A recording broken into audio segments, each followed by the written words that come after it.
जय माता दी दोस्तों। माता रानी आपकी सारी मनोकामनाएं पूर्ण करें और आप जीवन में खूब सारी तरक्की करें। इसी के साथ आज का जो वीडियो है वो मैं शुरू कर रही हूँ। दोस्तों आज के वीडियो में मैं आपके ही कुछ प्रश्नों का जवाब जो है वो देने वाली हूँ।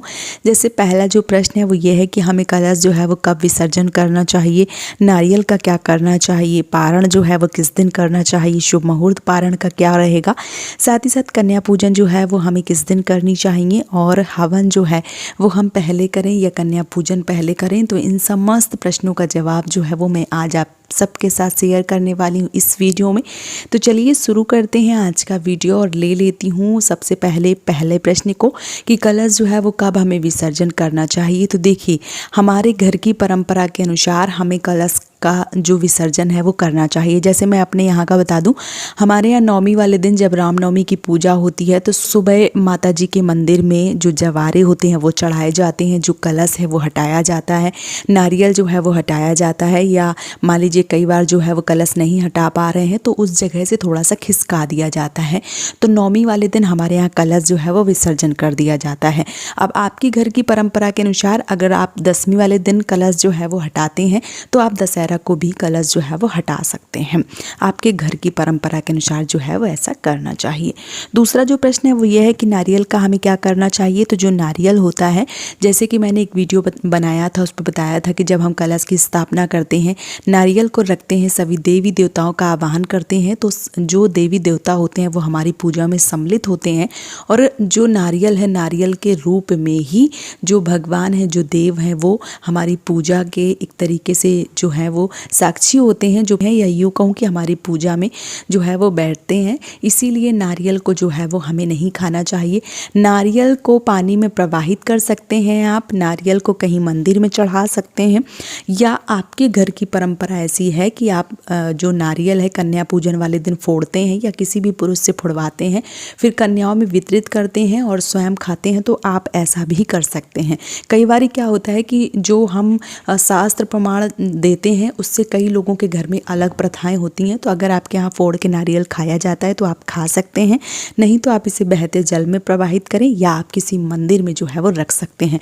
क्योंकि मैं अभी बोल दूं कि नहीं आप इसको जल में ही प्रवाहित करना है तो बहुत सारे लोगों के जो प्रश्न है वो आने शुरू हो जाएंगे, नहीं मैं तो इसको खाती हूँ। तो मेरा यही मानना है कि आपके घर की जो परंपरा है आपको वो करना चाहिए। साथ ही साथ जो तीसरा प्रश्न है वो ये है कि पारण जो है वो हमें किस दिन करना चाहिए।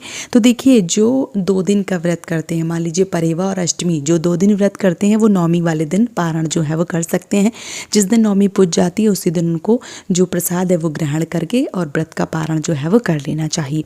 साथ ही साथ जो लोग 9 दिन का व्रत करते हैं उनको 10वीं वाले दिन पूरे 9 दिन का व्रत करना चाहिए। 10वीं वाले दिन जो व्रत है उसका पारण करना चाहिए। जैसे इस बार जो 10वीं तिथि है वो 18 तारीख को पड़ रही है, तो जो 9 दिन का व्रत रखेंगे वो 18 तारीख को जो 10वीं है 10वीं वाले दिन व्रत का पारण जो है वो करेंगे।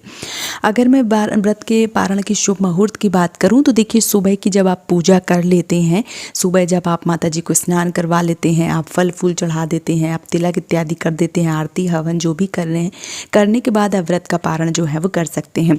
10 बजे से पहले ही व्रत का पारण जो है वो आपको कर देना है। साथ ही साथ कन्या पूजन जो है वो हमें कब करना चाहिए। तो देखिए कन्या पूजन जो है बहुत सारे लोगों के घर की परंपरा के अनुसार नवरात्रि के 9 दिन मतलब परेवा अष्टमी, दूज, तीज, चौथ, पंचमी या षष्ठी, सप्तमी, अष्टमी, नवमी, जिस भी दिन वो करना चाहती हैं वो कर सकती हैं।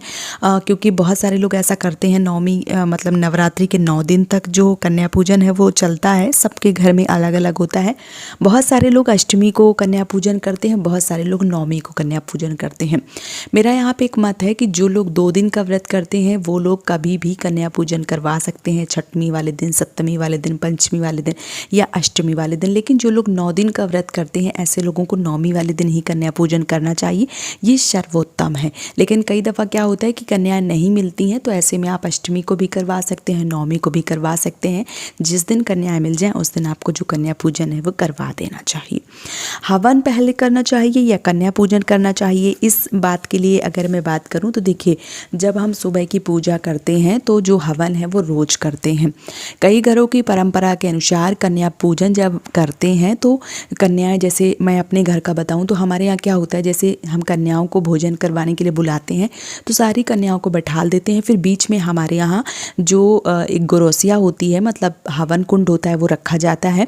फिर सारी कन्याओं को बैठाने के बाद उनका पूजन करने के बाद में जो अग्यारी है, जो हवन है, वो किया जाता है।